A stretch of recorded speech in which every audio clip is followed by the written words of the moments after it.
Shalom Bapak Ibu Saudara yang dikasihi Tuhan. Seri pengajaran hari ini berjudul Diterima sebagai anak-anak Allah. Sejatinya masa hidup kita yang dikatakan Alkitab 70 tahun atau 80 tahun kalau kuat, itu merupakan kesempatan yang diberikan Allah bagi kita untuk mengalami perubahan. Kita diberi kesempatan untuk mendengar Injil, diberi meterai Roh Kudus, dengan tujuan agar bisa dikembalikan ke rancangan Allah semula. Dengan kata lain, agar kita bisa diterima sebagai anak-anaknya, diterima sebagai anak-anak Allah, artinya berkeadaan sebagai anak-anak Allah atau benar-benar menjadi anak Allah, yang mana modelnya adalah Tuhan Yesus. Ini jarang sekali yang menyadari, atau sangat sedikit sekali yang menyadari. Kita sering merasa bahwa ketika kita menjadi orang Kristen, kita sudah menjadi anak-anak Allah.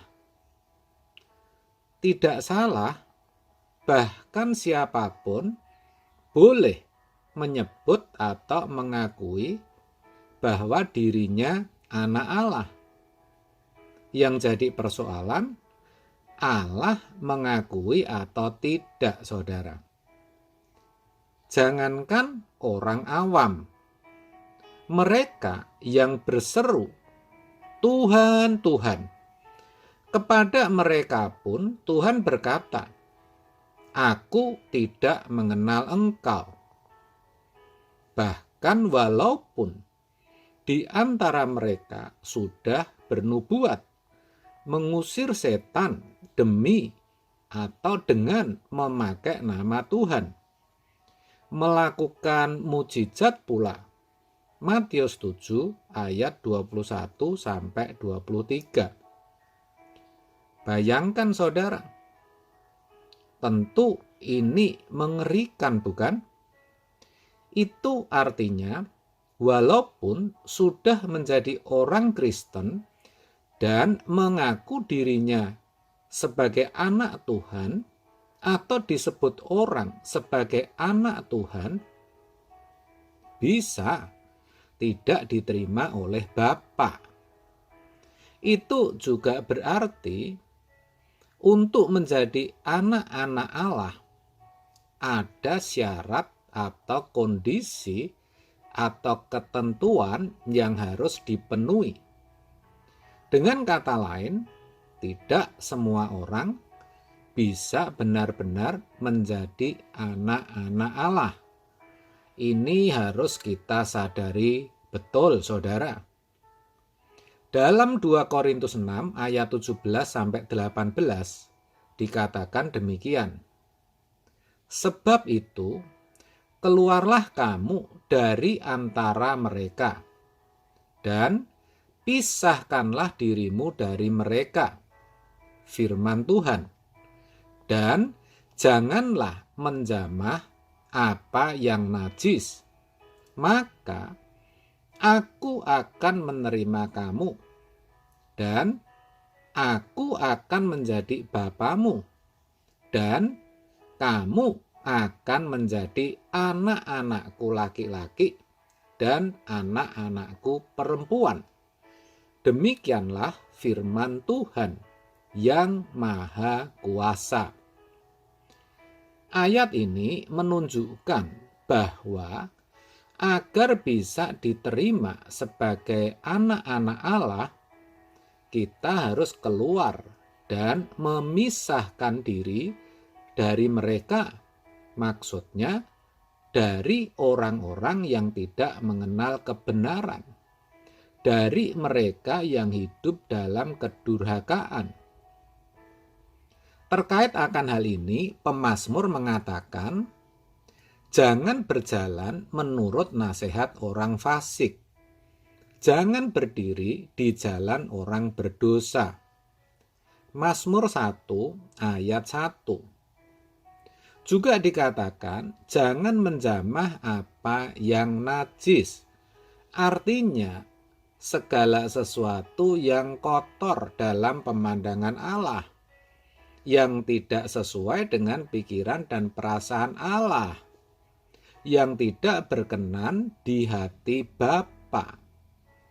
Dijamah, disentuh saja, jangan saudara, apalagi dilakukan. Itu artinya jangan sampai hidup kita itu mengikuti arus dunia. Saudara, dunia ini semakin jahat. Semua yang berasal dari dunia, Alkitab berkata, itu bukan berasal dari Allah. 1 Yohanes 2 ayat 16 mengatakan, sebab semua yang ada di dalam dunia, yaitu keinginan daging dan keinginan mata, serta keangkuhan hidup, bukanlah berasal dari Bapa, melainkan dari dunia. Sebab itu, kita harus benar-benar ekstra hati-hati, saudara. Semakin banyak yang ditawarkan dunia, semakin banyak kesulitan yang kita hadapi untuk menjadi anak-anak Allah. Kita juga harus memperhatikan pergaulan kita. Alkitab berkata, janganlah kamu sesat. Pergaulan yang buruk merusakkan kebiasaan yang baik. 1 Korintus 15 ayat 33. Itu artinya, agar kita selalu dalam tracknya Tuhan, supaya kita bisa menjaga kekudusan, kita juga harus bisa menyeleksi kepada siapa kita harus bergaul. Kepada orang yang cenderung mengajak atau berpotensi membawa kita kepada hidup yang najis, yang tidak kudus, kita harus hindari dan kita harus berani berkata tidak dengan tegas. Gambar-gambar atau film yang tidak pantas dilihat, jangan dilihat. Perkataan yang sia-sia, yang tidak membangun, yang melukai atau menyakiti hati orang lain, ya jangan diucapkan. Perbuatan-perbuatan yang tidak pantas juga jangan dilakukan. Bahkan, sesuatu yang bisa membuat kita senang dan bahagia, itu pun harus kita pertimbangkan. Kalau Tuhan tidak ikut disenangkan, ya lebih baik tidak dikerjakan, tidak perlu dinikmati. Mungkin saudara berkata, masa untuk diterima sebagai anak-anak Allah seberat itu, Pak? Loh, itu kan bukan saya yang berkata, saudara. Firman Tuhan sendiri yang mengatakan demikian.